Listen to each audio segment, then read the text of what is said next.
بسم الله الرحمن الرحيم. الحمد لله.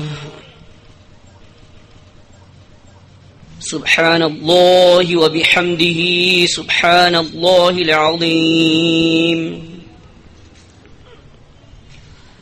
سبحان الله وبحمده عدد خلقه ورضا نفسه وزنة عرشه ومداد كلماته. إن الحمد لله نحمده ونستعينه ونستغفره.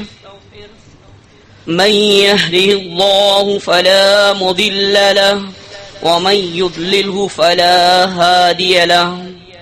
وأشهد أن لا إله إلا الله وحده لا شريك له. وأشهد أن محمدا عبده ورسوله. أما بعد، فإن خير الحديث كتاب الله، وخير الهدي هدي محمد صلى الله عليه وسلم، وشر الأمور محدثاتها، وكل محدثة بدعة، وكل بدعة ضلالة، وكل ضلالة في النار. اللهم صل على محمد وعلى آل محمد كما صليت على إبراهيم وعلى آل إبراهيم إنك حميد مجيد. اللهم بارك على محمد وعلى آل محمد كما باركت على إبراهيم وعلى آل إبراهيم إنك حميد مجيد. أعوذ بالله السميع العليم من الشيطان الرجيم من همزه ونفخه ونفثه. ولا تكونوا كالتي نقضت غزلها من بعد قوة أنكاثا تتخذون أيمانكم دخلا بينكم أن تكون أمة هي أربى من أمة إنما يبلوكم الله به وليبين لكم يوم القيامة ما كنتم فيه تختلفون. ولو شاء الله لجعلكم أمة واحدة ولكن يضل من يشاء ويهدي من يشاء ولتسألن عما كنتم تعملون. ولا تتخذوا أيمانكم دخلا بينكم فتزل قدم بعد ثبوتها وتذوقوا السوء بما صددتم عن سبيل الله ولكم عذاب عظيم.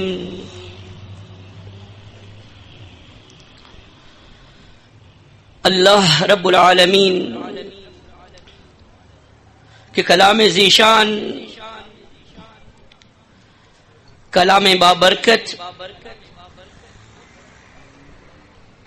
کی سورۃ النحل کی 92 تا 94 آیات کی تلاوت کی گئی. مالک الملک نے ارشاد فرمایا، اور اے ایمان والوں، تم اس عورت کی طرح نہ ہو جانا جس نے اپنے سوت کو کاٹ کر مضبوط کر لینے کے بعد اسے پھر ٹکڑے ٹکڑے کر ڈالا، اور اپنی محنت کو ضائع کر دیا. یعنی تم یہ نہ کرنا کہ اپنی قسموں کو آپس میں ایک دوسرے کو دھوکہ دینے کا ذریعہ بنا لو تاکہ دنیاوی لحاظ سے ایک گروہ دوسرے گروہ پر برتری حاصل کرے. اور قسم کھا کر آپس کے جو تعلقات کو مضبوط کیا تھا ان تعلقات کو توڑ ڈالے اور آپس میں لڑ کر اپنی قوت کو پامال کر ڈالے. اللہ برتری حاصل کرنے کی ایسی خواہش کے ذریعے تمہاری آزمائش کرتا ہے اور جن باتوں میں تم اختلاف کر رہے ہو ان کی حقیقت کو اللہ قیامت کے دن ظاہر کرے گا، پھر بدعہد اور دھوکہ دینے والوں کو سزا دے گا. اور اے لوگوں، اگر اللہ چاہتا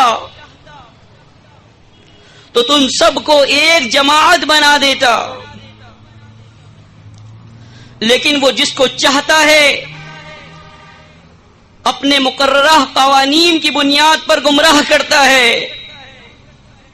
اور جس کو چاہتا ہے ہدایت پر چلا کر منزل مقصود پر پہنچا دیتا ہے. اور بروز قیامت تمہارے عملوں کے بارے میں تم سے ضرور باز پرس ہوگی. اور اے ایمان والوں، اپنی قسموں کو آپس میں ایک دوسرے کو دھوکہ دینے کا ذریعہ نہ بناؤ. کہیں ایسا نہ ہو کہ قدم اسلام پر جمنے کے بعد پھر پھسل جائیں، اور اس وجہ سے کہ تم نے اسلام کو بدنام کر کے لوگوں کو اسلام سے متنفر کیا اور انہیں اللہ کے راستے سے روکا، تم کو عذاب کا مزہ چکھنا پڑے گا اور اللہ تمہیں عذاب عظیم میں مبتلا کرے گا. آیت مبارکہ سے واضح ہوتا ہے کہ جس نے بہت محنت سے ایک سوت کو کاٹا اور اس کے بعد ریزہ ریزہ کر دیا، اللہ واضح طور پر یہ فرما رہا ہے کہ اس کی طرح نہ ہو جانا. گویا کہ ایسا نہ کرنا کہ آپس کے تعلقات کو توڑ دو، ایسا نہ کرنا کہ آپس میں لڑ کر اپنی ہی قوت کو زائل کر دو. یہ کوئی اچھی چیز نہیں ہے. اللہ رب العالمین ان تمام چیزوں سے تمہیں آزما رہا ہے. گویا کہ اختلاف اللہ رب العالمین کو پسند نہیں ہے. اگر اللہ چاہتا تو تمہیں ایک جماعت بنا دیتا، لیکن آزمائش کی وجہ سے اللہ رب العالمین نے ایسا نہیں کیا، تو لہذا اختلاف کر کے بعض لوگ گمراہ ہو گئے اور بعض لوگ اختلاف نہ کر کے اللہ رب العالمین نے انہیں ہدایت پہ قائم رکھا.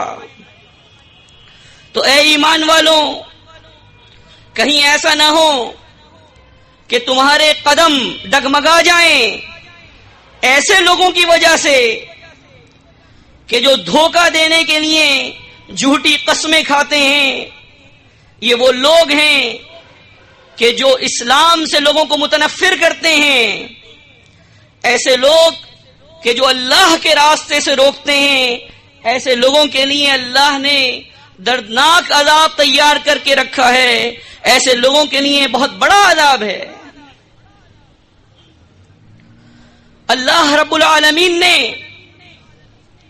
اختلاف اور افتراق کی مذمت بیان کرتے ہوئے ارشاد فرمایا، وَأَطِيعُوا اللَّهَ وَرَسُولَهُ وَلَا تَنَازَعُوا فَتَفْشَلُوا وَتَذْهَبَ رِيحُكُمْ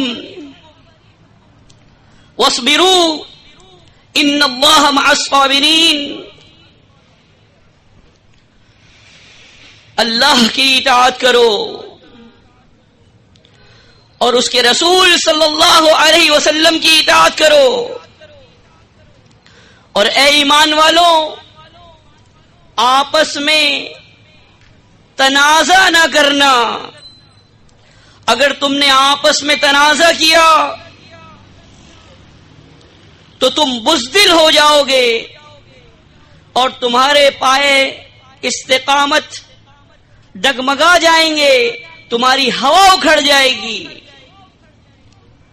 صبر کرو، بے شک اللہ تبارک و تعالی صبر کرنے والوں کے ساتھ ہے. معلوم یہ ہوا کہ اختلاف کوئی اچھی چیز نہیں ہے. یہی وجہ ہے کہ احمد مشتبہ محمد مصطفیٰ صلی اللہ علیہ وسلم نے ارشاد فرمایا تھا، وَلَا تَخْتَلِفُوا فَإِنَّ مَنْ كَانَ قَبْلَكُمْ اخْتَلَفُوا فَهَلَكُوا. دیکھو تم اختلاف نہ کرنا، تم سے پہلے والے لوگوں نے اختلاف کیا تھا، وہ ہلاک ہو گئے تھے. اختلاف کوئی اچھی چیز نہیں ہے. اختلاف سے بدمزگی پیدا ہوتی ہے. وہ بدمزگی حسد اور بغض تک اس کی نوبت پہنچ جاتی ہے اور اس کے بعد نوبت افتراق کی آ جاتی ہے اور آدمی دور کھڑا دکھائی نظر دیتا ہے. گویا کہ یہی ہوا اس امت کے ساتھ، جس کی اللہ رب العالمین نے قرآن مجید فرقان حمید میں بے شمار مذمت کی تھی. وہ کام کہ جس سے اللہ نے منع کیا تھا اس سے باز نہ آیا گیا، اور جو کام اللہ نے جس کام کو کرنے کا حکم دیا گیا تھا وہ کام بڑے زور و شور سے کیا گیا. جیسا کہ ارشاد ربانی ہے، یا ایھا الذین آمنوا اتقوا اللہ حق تقاتہ ولا تموتن الا وانتم مسلمون. اے ایمان والو، اللہ کا تقوی اختیار کرو، اللہ سے ڈرتے رہو جیسا کہ ڈرنے کا حق ہے. اور دیکھو تمہیں موت نہ آئے مگر اس حال میں کہ تم مسلم ہو. وَاعْتَصِمُوا بِحَبْلِ اللَّهِ جَمِيعًا وَلَا تَفَرَّقُوا.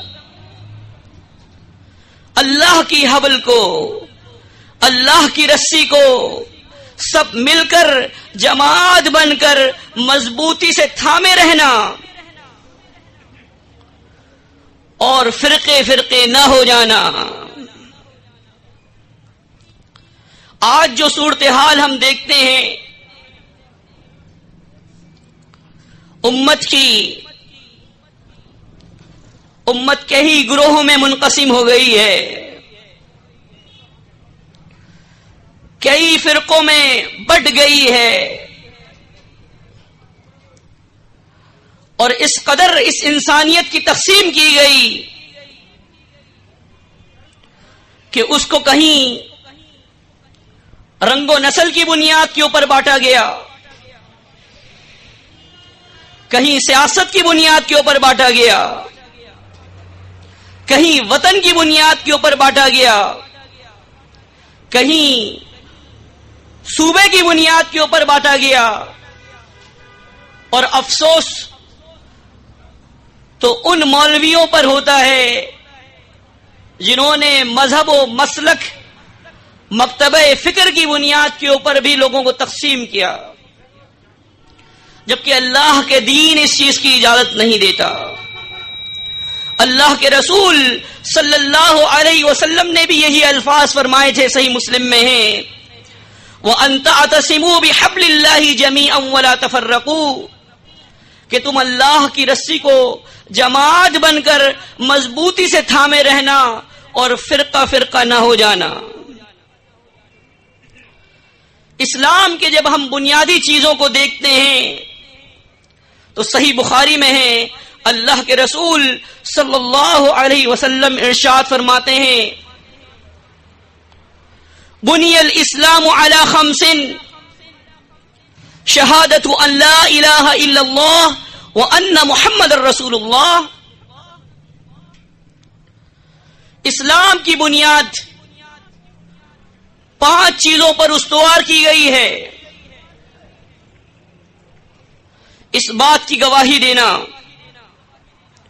کہ اللہ کے علاوہ کوئی اور الہ نہیں ہے اور محمد صلی اللہ علیہ وسلم اس کے بندے ہیں، وہ اقام الصلاۃ اور نماز کا قائم کرنا، وہ ایتاء الزکاۃ اور زکوٰۃ کا ادا کرنا، وہ صوم رمضان اور رمضان المبارک کے مہینے کے روزے رکھنا، وہ حج البیت ان استطاع الیہ سبیلا اور اللہ کے گھر بیت اللہ کا حج کرنا اگر وہاں جانے کی استطاعت ہو۔ جب ایک شخص اللہ رب العالمین کی الوہیت کی گواہی دیتا ہے، محمد الرسول اللہ صلی اللہ علیہ وسلم کی رسالت کی گواہی دیتا ہے، تو اس کے بعد جو چیزیں اس کو بتائی جاتی ہیں، اس کو سکھائی جاتی ہیں، اس میں اس بات کی تربیت اس کو دی جاتی ہے کہ تمہیں اتحاد قائم رکھنا ہے، تمہیں افتراق پیدا نہیں کرنا۔ سب سے پہلی چیز صلاۃ ہے۔ 5 وقت ایک اللہ کا مسلم با جماعت نماز جب وہ ادا کرتا ہے تو با جماعت نماز اس بات کو تربیت دے رہی ہوتی ہے اس کو کہ تمہیں متحد رہنا ہے۔ امام جب اللہ اکبر کہتا ہے تو وہ امام کے اللہ اکبر کہنے کے ساتھ اللہ اکبر کہتا ہے۔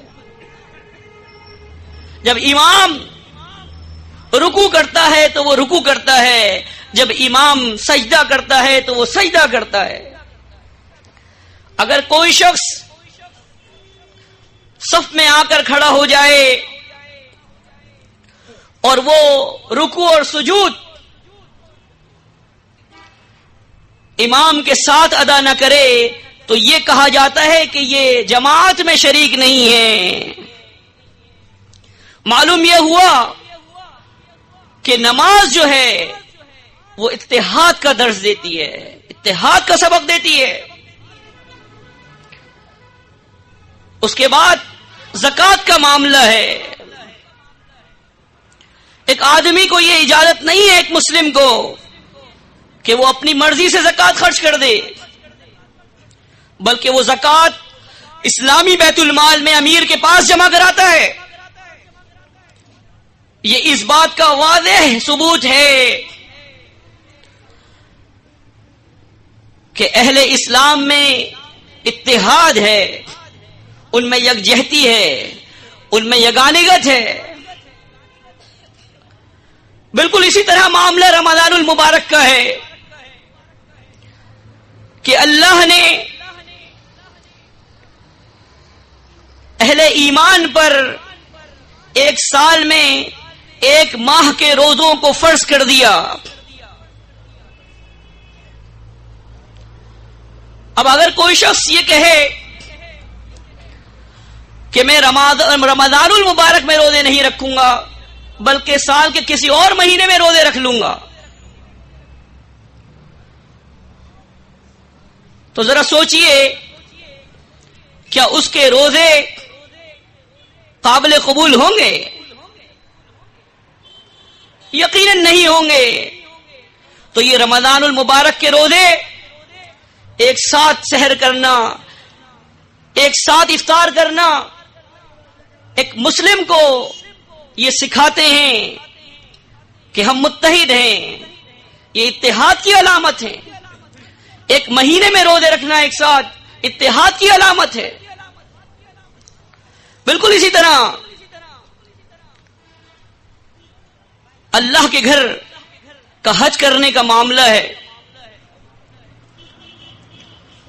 جو شخص اللہ کے گھر کا قصد کرتا ہے وہ ذوالحجہ کے اندر حج کرتا ہے. تمام لوگ اللہ کے بندے ایک ساتھ اللہم لبیک لبیک لا شریک لک لبیک کی صدائیں بلند کرتے ہیں. یہ وہ چیز ہے، یہ وہ اجتماع ہے کہ جو اہل اسلام کی اتحاد کی علامت ہے. آپ مجھے بتائیے، اگر کوئی شخص یہ کہے کہ میں ذوالحجہ میں حج نہیں کروں گا بلکہ اپنی مرضی سے حج کروں گا، تو کیا اس کا حج عند اللہ قابل قبول ہوگا؟ یقیناً نہیں. تو یہ بنیادی تمام عبادتوں کے اندر اہل اسلام کو یہ بات سکھائی جا رہی ہے کہ تمہیں متحد رہنا ہے. لیکن افسوس ہے، صد افسوس ہے ان لوگوں پر جنہوں نے مذہب و مسلک کے اعتبار سے بھی مختلف فرقے بنا لیے، اور اللہ رب العالمین نے ان کا نقشہ کھینچا قرآن مجید فرقان حمید میں. کل حزب بما لدیہم فرحون. ان میں سے ہر ایک گروہ جو کچھ اس کے پاس ہے وہ اس میں شاداں و فرحاں ہیں، وہ اس میں مگن ہیں. ہر ایک شخص یہ سمجھتا ہے کہ وہ حق پر ہے، ہر ایک شخص یہ سمجھتا ہے کہ وہ ہدایت پر ہے، جبکہ اللہ رب العالمین نے جو اسلام آسمان سے نازل کیا، نزل علی محمد وہو الحق من ربہم، جو محمد صلی اللہ علیہ وسلم پر نازل کیا گیا وہ آپ کے رب کی طرف سے حق ہے. ذرا سوچئے تو صحیح کہ اگر کوئی غیر مسلم یہ دیکھے اور وہ سوچنے پہ مجبور ہو جائے کہ کیا یہ لوگ جو ہیں کیا ان کے کئی رب ہیں یا ایک رب اللہ ہے؟ کیا ان لوگوں کے کئی نبی ہیں یا ایک نبی، ایک امام جن کو اللہ نے امام بنایا، احمد مجتبی محمد مصطفیٰ صلی اللہ علیہ وسلم ان کے امام ہیں؟ کیا یہ لوگ کئی کتابوں کے ماننے والے ہیں یہ اللہ کی ایک کتاب قرآن مجید فرقان حمید کے ماننے والے ہیں؟ تو وہ بڑا تعجب میں مبتلا ہو جائے گا کہ یہ ایک رب کے ماننے والے، ایک نبی کے ماننے والے، ایک کتاب کے ماننے والے منقسم کیوں ہیں، الگ الگ کیوں ہیں، یہ متحد کیوں نہیں ہیں، یہ کسی ایک جگہ پر جمع کیوں نہیں ہیں، جبکہ ان کا نصاب تو وہی ہے جو آسمان سے نازل ہوا تھا؟ بڑی شرمندگی کی بات ہے.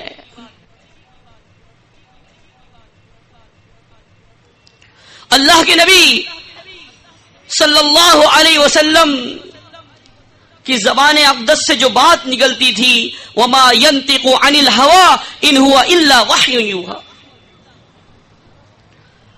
آپ اپنی مرضی اپنی خواہش سے تو کچھ نہیں کہتے تھے، آپ جو کچھ بھی کہتے تھے وہ آپ کے رب کی طرف سے وحی ہوا کرتی تھی، وہ آپ کے رب کی طرف سے حق ہوا کرتا تھا. یہی وجہ ہے کہ اللہ رب العالمین نے ارشاد فرمایا، اتبعوا ما انزل الیکم من ربکم ولا تتبعوا من دونه اولیاء، اس چیز کی پیروی کرو جو تم پر تمہارے رب کی طرف سے نازل کی گئی ہے، اس کے علاوہ ولیوں کی پیروی نہ کرو. قلیلا ما تذکرون، تم کم ہی نصیحت حاصل کرتے ہو. اللہ کے بندوں، ہمارا رب ایک ہے، اور اسی لیے اللہ نے ارشاد فرمایا، ان هذه امتکم امۃ واحدۃ وانا ربکم فاتقون، بے شک تمہاری یہ امت، تمہاری یہ جماعت ایک جماعت ہے، اور میں تم تمام کا رب ہوں، لہذا تم مجھ سے ڈرو۔ رب ایک ہے، اللہ اہل اسلام کو بھی ایک دیکھنا چاہتا ہے کہ یہ سب ایک پلیٹ فارم پر جمع ہو جائیں۔ تو میں اپنے ان بھائیوں سے جو یہاں اللہ اور اس کے رسول صلی اللہ علیہ وسلم کی بات سننے آئے ہیں سوال کرتا ہوں کہ یہ کیا مسلک کی بنیاد پر کسی ایک ہو سکتے ہیں؟ یقیناً ایک نہیں ہو سکتے، کسی فرقے میں یہ ایک نہیں ہو سکتے۔ اگر ان کو کوئی چیز ایک کرے گی تو وہ اللہ کی شریعت ہے جس کے مطابق یہ ایک ہو سکتے ہیں، اس کے علاوہ کوئی ایسی بات نہیں ہے جس پر یہ ایک ہو سکیں، جس پر یہ متحد ہو سکیں، جس پر یہ متفق ہو سکیں۔ اور ایک اس شخص کے لیے کہ جو فرد واحد ہے، اکیلا ہے، سب سے قیمتی چیز جو ہے وہ ایمان و اسلام ہے، اگر وہ اس سے ختم ہو جائے، اس کے پاس سے زائل ہو جائے، چلا جائے، تو کوئی چیز باقی نہیں بچتی۔ دنیا بھی خراب ہے اور آخرت بھی خراب ہے۔ بالکل اسی طرح اہل ایمان کے مجموعے کے لیے، اہل ایمان کو اجتماعی صورت میں جس چیز کی سب سے زیادہ ضرورت ہے وہ ان کا اتحاد ہے، ان کا اتفاق ہے۔ اگر یہ چیز ختم ہو جاتی ہے تو کوئی چیز باقی نہیں بچتی۔ یہی وجہ ہے کہ جب ہم اس امت کا جائزہ لیتے ہیں تو ہم یہ دیکھتے ہیں کہ ان کی مملکتیں کئی ہیں۔ وہ مسلمان عالم، ان کے کئی ممالک ہیں جن حکومتیں جو ہیں ان لوگوں کی ہے جو اس بات کی شہادت دیتے ہیں کہ اللہ ایک ہے، جو اس بات کی شہادت دیتے ہیں کہ محمد الرسول اللہ صلی اللہ علیہ وسلم اللہ کے رسول ہیں۔ اگر ان کی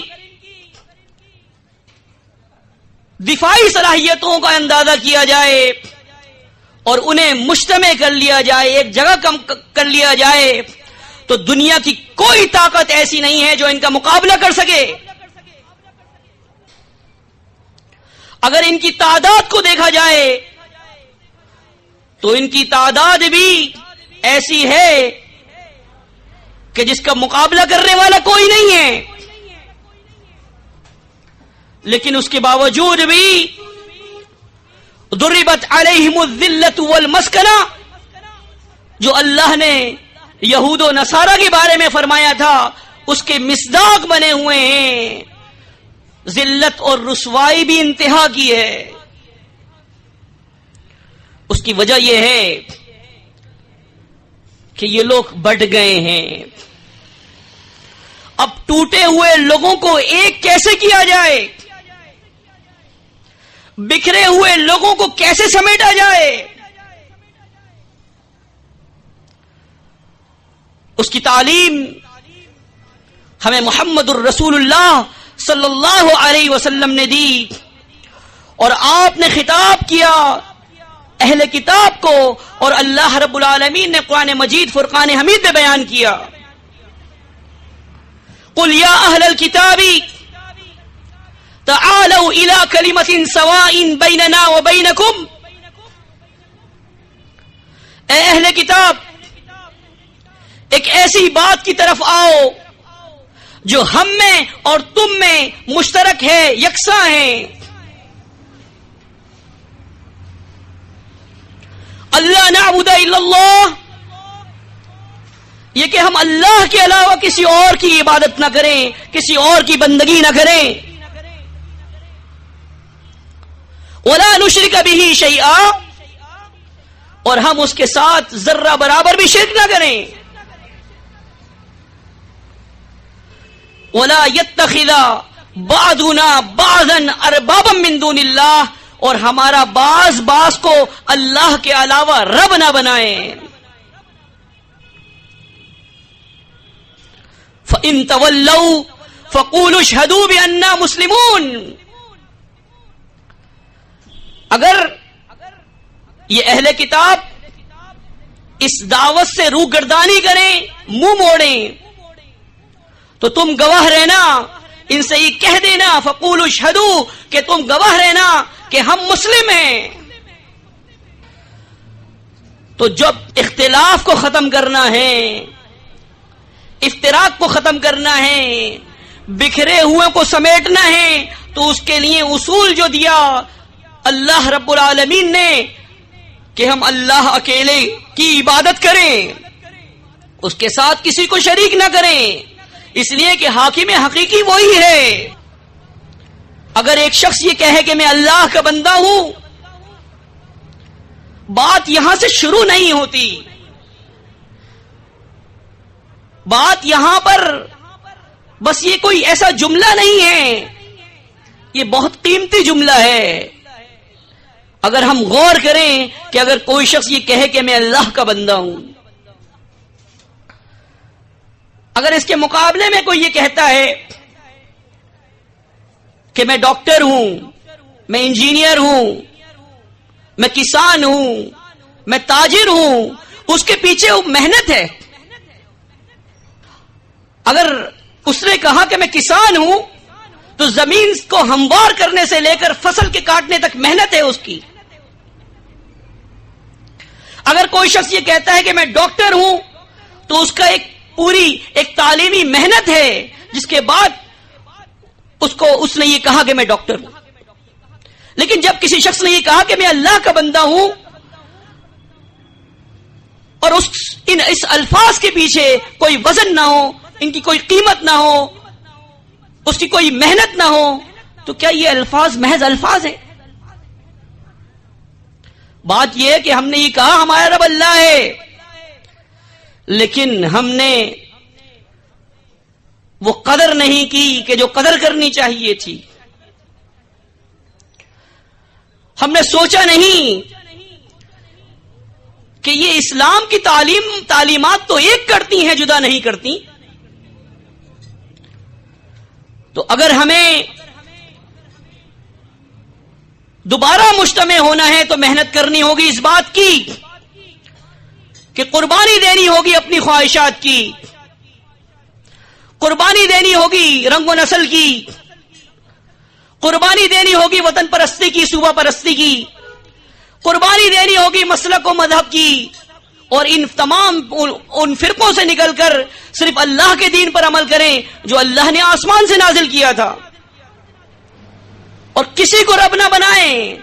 رب بنانے سے مراد یہ ہے کہ بات اگر مانی جائے گی تو اللہ کی مانی جائے گی، بات اگر مانی جائے گی تو محمد الرسول اللہ صلی اللہ علیہ وسلم کی مانی جائے گی. اور یہ وہ چیز ہے جو ایک کر سکتی ہے، یہ وہ چیز ہے جو اتحاد قائم کر سکتی ہے. یہی وجہ ہے کہ محمد الرسول اللہ صلی اللہ علیہ وسلم نے ارشاد فرمایا،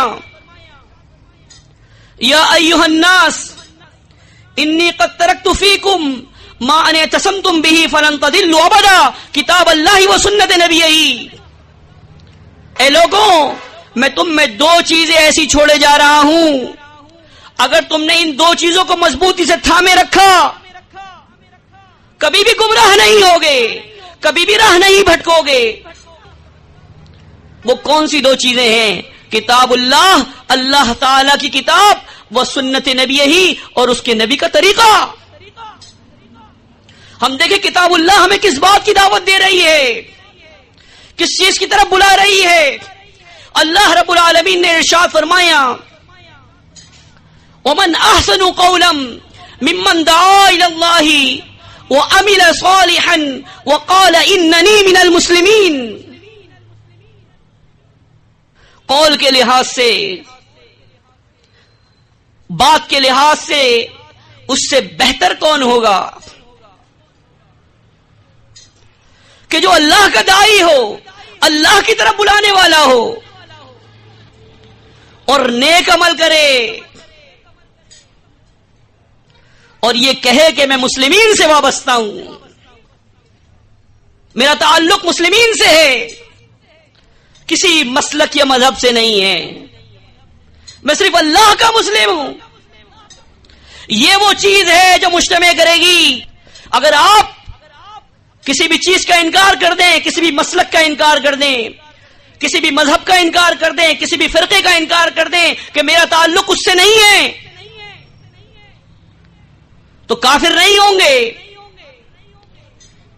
اس لیے کہ یہ فرقے یہ اب وجود میں آئے ہیں، اللہ کے رسول صلی اللہ علیہ وسلم کے دور اقدس میں نہیں تھے، یہ مسالک اور مذاہب محمد الرسول اللہ صلی اللہ علیہ وسلم کے دور میں نہیں تھے، یہ بعد میں بنے۔ ہمیں یہ کہنا ہوگا کہ جس چیز کو اللہ نے فرمایا رضیت لکم الاسلام دینا، کہ میں نے تمہارے لیے دین اسلام کو پسند کر لیا، وہ ہمارا قانون ہے، وہ ضابطہ حیات ہے، یہ چیز ہمیں مجتمع کرے گی۔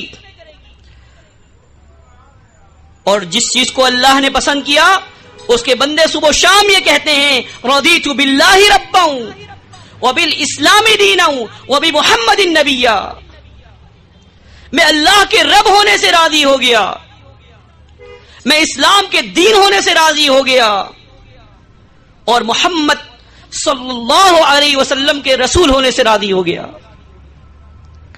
ہمیں اپنے تمام اختلافات کو کسوٹی جو اللہ نے متعین کی اس پر پرکھنا ہوگا۔ وہ کسوٹی کیا ہے؟ وہ اللہ کی بات ہے اور اللہ کے رسول صلی اللہ علیہ وسلم کی بات ہے۔ یہ انسانوں کی باتوں نے، یہ لوگوں کی باتوں نے، یہ مولویوں کی باتوں نے ہمیں جدا کیا ہے۔ ہمیں دوبارہ جائزہ لینا ہوگا کہ کیا ان کی باتیں اسلام سے کہیں متصادم تو نہیں ہیں، کہیں ان کی باتوں کی وجہ سے حسد، نفرت، بغض، کدورت تو پیدا نہیں ہو رہا، کہیں ان لیڈروں کی باتوں سے نخوت جنم تو نہیں لے رہی، گھمنڈ تو جنم نہیں لے رہا، فخر تو جنم نہیں لے رہا۔ اللہ نے تو ہمیں عاجزی اور انکساری سکھائی دی۔ الغرض اگر مجتمع ہوں گے تو اللہ کی کتاب پہ مجتمع ہوں گے، بشرط یہ کہ ہم اپنے آپ پر اس چیز کو نافذ کر لیں۔ اللہ رب العالمین نے ارشاد فرمایا هو سماکم المسلمین من قبل وفی ھذا، اللہ رب العالمین نے تمہارا نام مسلمین رکھا ہے من قبل، اس قرآن مجید سے پہلے بھی، وفی ھذا، اور اس قرآن مجید میں بھی۔ اگر ہم ان تمام فرقے وارائے نام جن کی وجہ سے ہم جدا ہیں ان سے پیچھا چھڑا لیں اور یہ کہیں کہ ہم اللہ کے رکھے ہوئے نام کو اپنائیں گے جو اللہ نے سورہ حج میں ہمارا رکھا ہے، تو ہم متحد ہو سکتے ہیں۔ اس لیے کہ اگر کوئی شخص یہ کہے کہ میں مسلم نہیں ہوں، یقیناً وہ کافر ہو جائے گا۔ یہ نام اللہ نے رکھا ہے، اس کا انکار کفر ہے، اور فرقے وارانہ ناموں کا انکار کفر نہیں ہے، لہذا وہ اسلام نہیں ہے۔ یاد رکھیے گا کہ اسلام کا انکار کفر ہوتا ہے، ان فرقہ وارانہ ناموں کا انکار کفر نہیں ہے، لہذا یہ اسلام بھی نہیں ہو سکتے۔ اللہ رب العالمین نے ہمیں مجتمع کرنا چاہا، اس نے ہمیں ایک دیکھنا چاہا، لیکن اللہ کی چاہت، اس کی مشیت پر عمل اس وقت ہوگا جب ہم اپنے آپ کو کتاب اللہ کے مطابق ڈھال لیں، اپنے آپ کو اللہ کے نبی صلی اللہ علیہ وسلم کی سنت کے مطابق ڈھال لیں، آپ کے طریقے کے مطابق ڈھال لیں۔ محمد الرسول اللہ صلی اللہ علیہ وسلم نے کیا فرمایا؟ علیکم بالجماعہ، تم پر جماعت لازم ہے، وَإِيَّاكُمْ وَالْفُرْقَةَ، اور علیحدگی سے بچنا۔ علیحدگی کوئی اچھی چیز نہیں ہے، فرقے نہ ہو جانا۔ ترمذی میں ہے صحیح سند سے، اللہ کے نبی صلی اللہ علیہ وسلم نے فرمایا، ابو داؤد کی صحیح سند سے حدیث ہے، اہل کتاب کے اندر بھی فرقے ہوئے تھے، اور میری یہ ملت وَإِنَّ هَذِهِ الْمِلَّةَ سَتَفْتَرِقُ عَلَى 73 اس ملت کے اندر بھی فرقے ہوں گے اور وہ 73 ہوں گے، 72 فی النار 72 جہنم میں جائیں گے، وَوَاحِدَةٌ فِي الْجَنَّةِ اور وہ ایک جنت میں جائے گا، وہی الجماعہ اور وہ الجماع ہوگی۔ اللہ کے رسول صلی اللہ علیہ وسلم نے فرمایا کہ وہ الجماع ہوگی جس پر تمام مسلمین مجتمع ہوں گے۔ اللہ کے رسول صلی اللہ علیہ وسلم نے اس الجماع کی جو شناخت بتائی وہ کیا تھی؟ اللہ کے رسول صلی اللہ علیہ وسلم ارشاد فرماتے ہیں، مستدرک حاکم کی صحیح سند سے حدیث ہے، ثلاث لا یغل علیہن قلب مومن، 3 باتیں ایسی ہیں جن کے سلسلے میں مومن کا دل خائن نہیں ہو سکتا۔ ان 3 باتوں کے سلسلے میں مومن کے دل میں کبھی خیانت نہیں آ سکتی، کبھی کدورت نہیں آ سکتی۔ اگر خیانت آئے تو سمجھ لیجئے صادق و مصدوق صلی اللہ علیہ وسلم کے قول کے مطابق وہ مومن نہیں ہے۔ وہ 3 چیزیں کون سی ہیں کہ مومن کا دل کبھی ان میں خیانت نہیں کرتا؟ اللہ کے نبی صلی اللہ علیہ وسلم نے فرمایا، اخلاص العمل للہ، وہ خالص عمل اللہ کے لیے کرتا ہے، کوئی مفاد پرستی نہیں ہوتی، کوئی لالچ نہیں ہوتی، کوئی طمع نہیں ہوتا، صرف اللہ کے لیے عمل، اللہ راضی ہو جائے، دنیا والے تمام ناراض ہو تو ہو جائیں، رشتہ دار ناراض ہو تو ہو جائیں، عزیز و اقارب ناراض ہو تو ہو جائیں، دوست و احباب ناراض ہو تو ہو جائیں، اگر ناراض نہ ہو تو رب ناراض نہ ہو۔ یہ ہے اخلاص العمل للہ۔ وطاعت لذوی الامر، امراء کی اطاعت کرتا ہے، جس کو اللہ نے امام بنا دیا، امیر بنا دیا، اس کی اطاعت کرے گا۔ ان تمام امراء کی کہ جو اللہ کے دین کی نشر و اشاعت، اس کو تمکنت دینے کے لیے، اس کو قوت دینے کے لیے شب و روز جو ہے وہ محنت کر رہے ہیں، کبھی بھی اس کے دل میں خیانت نہیں آتی ان کے سلسلے میں۔ تیسری بات جو محمد الرسول اللہ صلی اللہ علیہ وسلم امام الانبیاء نے ارشاد فرمائی وہ یہ کہ لزوم جماعت المسلمین، جماعت المسلمین کے ساتھ وابستہ رہتا ہے۔ محمد الرسول اللہ صلی اللہ علیہ وسلم کے دور اقدس میں وہ لوگ کہ جو آپ پر ایمان نہیں لے کر آئے، وہ لوگ کافروں کی جماعت تھی، وہ جماعت الکافرین تھے، اور جو محمد الرسول اللہ صلی اللہ علیہ وسلم پر ایمان لے آئے گویا کہ وہ جماعت المسلمین سے وابستہ ہو گئے۔ اب کوئی ایسا ایشو نہیں ہوگا کہ جو ان کو جدا کر سکے، چاہے وہ رنگ و نسل ہو، چاہے وہ مختلف خطے ہوں، چاہے وہ مختلف حکومتیں ہوں، چاہے وہ کوئی بھی ایشو ہو، وقتی ایشو، کسی بھی بنیاد پر یا کسی بھی وجہ پر یا کسی بھی سبب پر وہ متفرق نہیں ہو سکتے۔ ان کو اجازت نہیں ہے کہ وہ الجماع سے نکل جائیں۔ یہی وجہ ہے کہ محمد الرسول اللہ صلی اللہ علیہ وسلم نے اس الجماع کے بارے میں مزید ان خواتین کو کہ جن کو نماز نہیں پڑھنا ہوتی بتایا تھا۔ صحیح بخاری میں ہے فَيَشْهَدْنَ جَمَاعَةَ الْمُسْلِمِينَ وَدَعْوَتَهُمْ، ان کو عیدگاہ میں آنا چاہیے، انہیں جماعت المسلمین کے ساتھ شریک ہونا چاہیے، ان کی دعاؤں کے ساتھ دعائیں کہیں، ان کی تکبیرات کے ساتھ تکبیرات کہیں۔ تو اللہ کے بندوں، جماعت المسلمین کا مقصد اعلی کلمت الحق ہے، اور اراکین کی ان خطوط کے اوپر تربیت ہے جو محمد الرسول اللہ صلی اللہ علیہ وسلم لے کر آئے تھے.